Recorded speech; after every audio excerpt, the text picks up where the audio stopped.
कोल्हापूर महानगरपालिकेची 62 कोटी रुपयांची पाणीपट्टी थकीत आहे।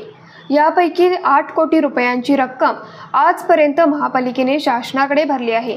उर्वरित थकबाकीची रक्कम शासन स्तरावरून जलसंपदा विभागाकडे वर्ग करण्याची मागणी कोल्हापूर महानगरपालिकेचे आयुक्त तथा प्रशासक के मंजुलक्ष्मी यांनी जलसंपदा मंत्री राधाकृष्ण विखे पाटील यांच्याकडे केली होती।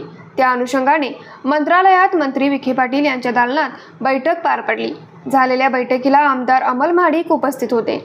कोल्हापूर महापालिकेची आर्थिक परिस्थिती पाहता ही रक्कम भरणे शक्य नाही, तरी खास बाब म्हणून या मागणीला मान्यता द्यावी अशी मागणी मंत्री राधाकृष्ण विखे पाटील यांच्याकडे आमदार अमल महाडिक यांनी केली।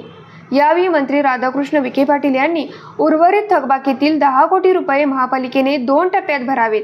त्यानंतर महापालिका आणि जलसंपदा विभागाच्या वरिष्ठ अधिकाऱ्यांनी बैठक घेऊन उर्वरित रकमेसंदर्भात मार्ग काढावा असा निर्णय दिला। थकीत पाणीपट्टीमध्ये सवलत देण्यासंदर्भात सकारात्मक निर्णय घेण्याचा विश्वास मंत्री विखे पाटील यांनी दिला। न्यूज मराठी 24 कोल्हापूर। बाळ, फ्रीजमधून श्रीखंड काढ ना। आम्ही पूर्वी घरीच बनवायचो श्रीखंड, त्याची चवच वेगळी होती। आता काय सगळं रेडीमेड। आजी, हे श्रीखंड खाऊन बघ। आज तुझ्या आईनं घरीच बनवलं की काय?